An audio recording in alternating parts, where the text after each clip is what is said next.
মধ্যেও গলতি। কালকে এক বক্তা এক জায়গায় আওয়াজ জিকির করতে, কালকের আগের দিন, আল্লাহু আকবার, সে যে কি কয়, লা ইলাহা ইল্লাল্লাহ, লা ইলাহা ইল্লাল্লাহ, লা ইলাহা ইল্লাল্লাহ, এই মাঝে কি কয় হেল্লাহ, ওর নাম কি জিকির নাকি?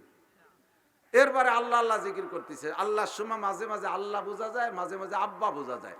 আব্বা আব্বা, আল্লাহ না আব্বা কি কয় বুঝি না।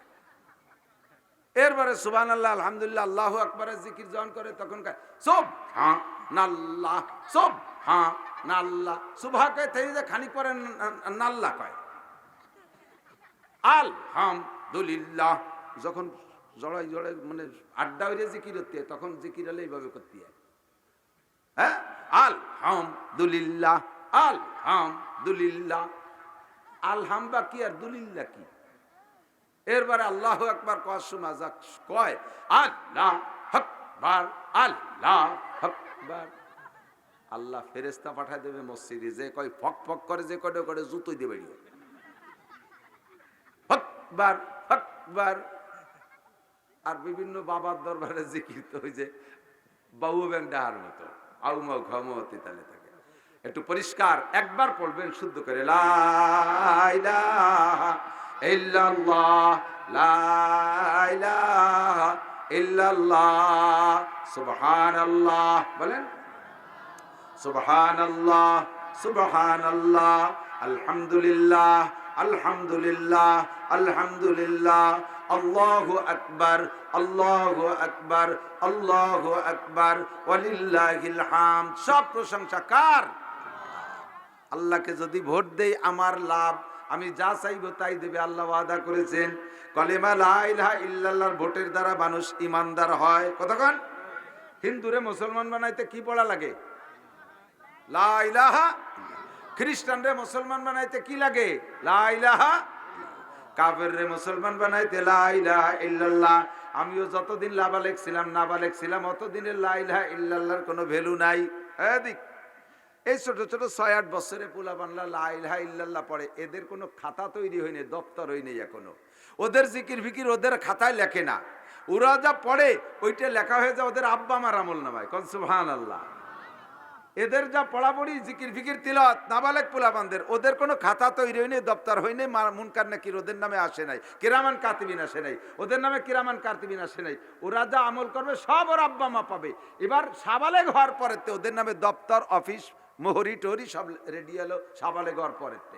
এবার সবে মাত্র যেদিন বাচ্চা প্রথম সাবালেগ হইছে, ক্রিটিক্যাল, খুব খেয়াল, ছোটরা তোমরা যারা আছো মনে রাখবা, শোনা, তুমি কবে সাবালেগ হবে এটা তুমি ভালো জানো।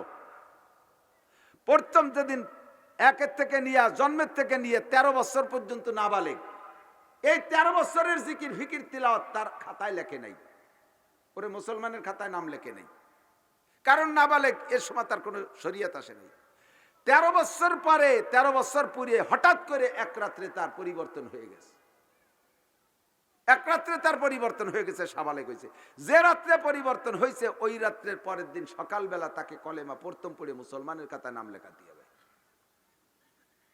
এদিন কলেমা পড়ে নাই, 2 বছরের মধ্যে পড়ে না, এই সাবালেগ হওয়ার পরে 2 বছর পর্যন্ত সে কাফের রয়েছে।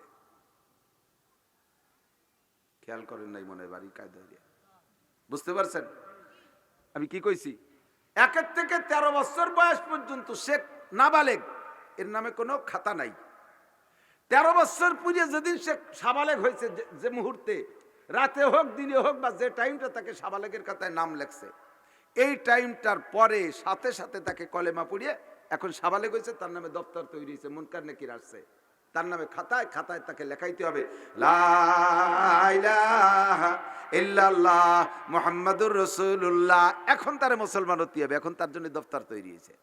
এই 13 বছর যেদিন সাবালেগ হয়েছে, এর পরের থেকে 2 বছরের মধ্যে কলেমা ভর্তি সময় পায় না, কারণ কলেমা পড়বে কি, স্কুলে যায়, সে বয়সে তো স্কুলে যায়, আর স্কুলে যাই কলেমা বাদ দিয়ে বাউও ব্যাংক পড়ায়, গ্যাঙ্গর গ্যাঙ্গর ব্যাংক ডাকে না কি যেন কয়, এই শিয়েছে কুত্তো টাকা শিয়াই বান্দরের লাভ শিয়ে, তো জায়গায় শেখবে কি কলেমা? এই বয়সে তাকে কলেমা পড়তে হবে। কাজেই সে কোন দিন কোন মুহূর্তে সাবালেগ হচ্ছে এটা তো জানা নাই তার, এই জন্যে তার ছোটবেলা থেকে রানিং প্রত্যেক দিন মুরব্বীরা বাচ্চাদেরকে কলেমার তালকিন দিতে থাকবেন। প্রত্যেক দিন তাকে অভ্যাস করবেন যে কমপক্ষে ডেলি 2-1 পড়বে লা ইলাহা ইল্লাল্লাহ, লা ইলাহা ইল্লাল্লাহ। কলেমা লা ইলাহা ইল্লাল্লাহ দিয়া কাফের মুমিন হয়, কাফের মুমিন হয়। আল্লাহরে ভোট দিয়ে আল্লাহর খাতায় নাম লেখায়, মুমিনের খাতায় নাম লেখায়। এবার মুমিনের খাতায় নাম লেখাইলে বান্দা আমার লাভ, কথা কোন ঠিক না? না লেখাইলে আমার লস। আমি যদি মুমিনের খাতায় নাম লেখাই, সঙ্গে সঙ্গে আমার নামে একটা বরাদ্দ হইয়া যায়। আল্লাহু আকবার। আমার নামে কি বরাদ্দ হয়? কয় জান্নাতের মধ্যে 1 দাগ জমি বরাদ্দ হইয়া যায়, 1 দাগ জমি বরাদ্দ হইয়া যায়। এই জমিটার পরিমাণ হলো আপনাদের পদ্মাশ্বরের সমান অতটুক, বাংলাদেশের সমান, ইন্ডিয়া জড়াইয়া এই দুনিয়ার মতো 11টা দুনিয়া সমপরিমাণ জায়গা শুধু লা ইলাহা ইল্লাল্লাহর উসিলায় আল্লাহ তাআলা তার আমলনামায় দলিল করে দেয়।